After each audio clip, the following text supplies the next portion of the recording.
Karen Gillan is a hit woman in the new Netflix film Gunpowder Milkshake. It's time to talk about it. Let's go.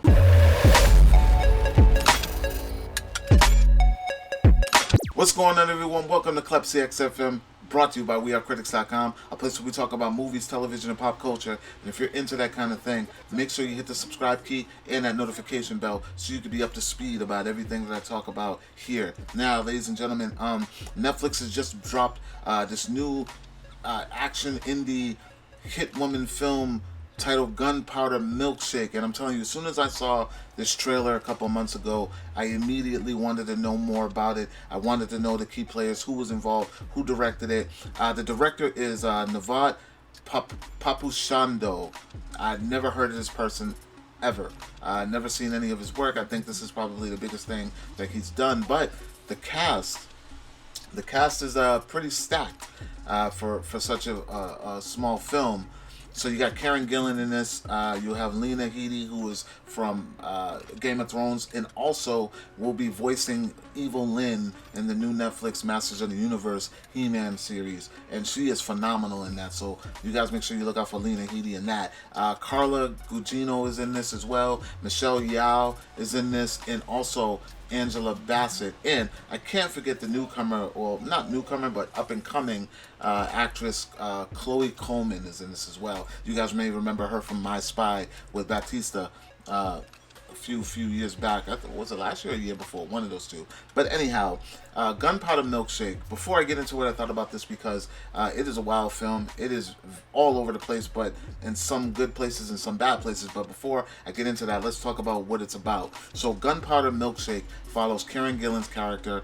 She plays Sam, who they break down a lot of things. And trust me, spoilers. I might get a little spoilerish in this, so if you want to go check this out, please go check it out and then come back and we can talk about it. But I may get into some spoiler things because there's a lot to cover in this film. Starts off, her mom, I guess, has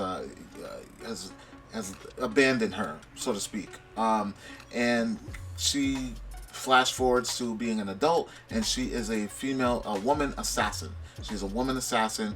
Not that good of a woman assassin, because she's very emotional, and what I mean by that is she's very hot-headed in just getting the job done. It's almost like she kind of goes into a job just not in the right place at the time. So this leads to her having to clean up a mess. And in the process of cleaning up this mess, she ends up making a bigger mess. And at that point, she's made the bosses, or the powers that be, very upset. And now it's cover her own ass time, if you know what I mean. In very much John Wick style. She is rogue. She's on a run. And she needs to survive the night, or survive the situation that she's gotten herself into.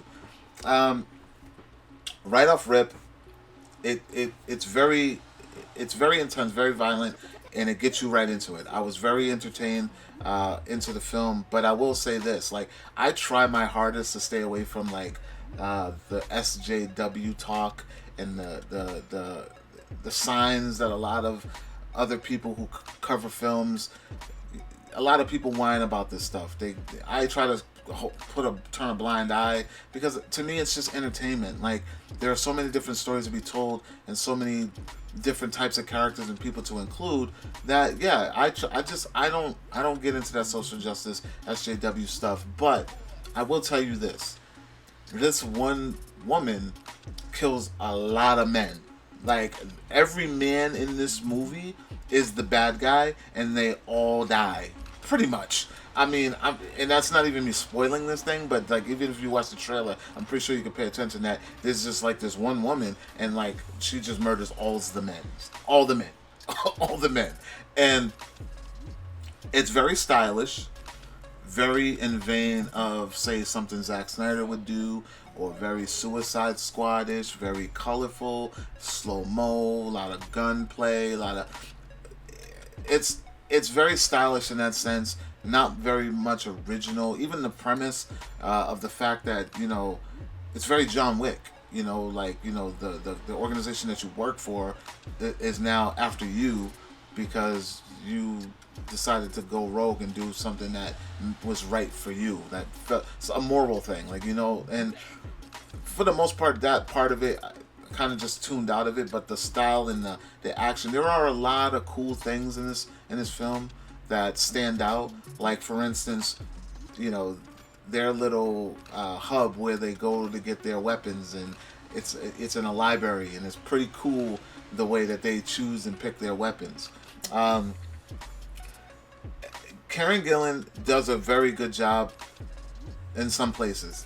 Some places it's very unbelievable. There is a lot of craziness going on in this where you're like, yo, listen, I know we've had a lot of, you know, one man army type of movies, and even those are unbelievable, but there's just a lot of things in this film that are just like, all right, just turn off the thing of reality and just go with it. And it's entertaining, but there's a lot of shit going down that's just like, yo, this this is wow. Lena Headey, same thing. Like, the best part about this film that I could say is that as an ensemble, like when the women band together, there's some really cool shots, some really cool cheering moments where you'd be like, yo, that was kind of badass, and things like that. But like going through the story, it's very, like, very far-fetched, very unbelievable. And, you know, and having this young lady, Chloe Coleman, in the mix, there's a lot of, it's just a lot of questionable things. Like, I really wanted to enjoy it, and I'm not gonna say it's a horrible movie. Like, I would watch it again, but it's very far-fetched. I think, you know what it is? It's one of those movies that's like, I think I might want a sequel. I know that sounds a little funny and a little far fetched, but I think I need more. I felt that way with Kingsman, and this is another movie that you could actually throw in the bucket with Kingsman. When I watched Kingsman, the first one, I was like, this was good, but there was just something about it that was just lacking, like so much so fast that I think I need more. I think I want another one. Like, I need a sequel to really appreciate this franchise. And that's how I felt with this one. There's a lot of action, a lot of good action, but then a lot of bad action. Like you guys just really, really wanted to, like, push this agenda of like really, really, like, strong women, and sometimes it's just like it goes to the edge. And I hate saying this because I love good, like, I love Hit Girl, I love, you know, big what was it, there's so many other, like, strong lead women that I love, like Ripley and Aliens. Like, I love that stuff. But this one feels, even I Care a Lot, awesome movie, dope. I love the lead. This one just really feels so over the top, but still fun and very stylish, very, very, very stylish. Like, I think the director did a damn good job of making this thing look cool. It's not meant to be taken too seriously. It's very, like, dark comedy-ish. Paul Giamatti's in it, and of course, in good, you know, he does his thing in this thing. Angela Bassett, she does her thing. She crushes her role. I think, honestly, she's probably, like, the best character aside of Paul Giamatti is Angela Bassett, of course. Like, should you even question that? Everyone else, Carla Gugino, she's pretty cool. I like her character. She's like the nurturing badass in this of the monks. Like, it's very hard to tell you without spoiling where these players all are, because they all get their time to shine. But there's a lot. There's a lot of action in this. There's a little bit of story. You get a little bit of it in the beginning. It's not a hard story to grasp. Like, once you're in it, and you know where it's gonna go. But there's a lot of foolery when it comes to the action. That's all I gotta say. Like, you're gonna either be with it, or you're gonna be like, yo, fuck this shit, I'm out, because it's just too unbelievable and too far fetched. But other than that, it's a decent watch. I would go back to it because I'm just simple minded like that, and I like silly entertainment. There's a lot of movies in the 80s that I love that fall in the same category as this film, but it's not by any means John Wick material, but it's along the lines. I would say John Wick meets Suicide Squad, kinda, but just know that all the men are fucking morons and they're idiots and the women are badass in this movie and they kick all of our asses, and you gotta either deal with it or don't deal with it.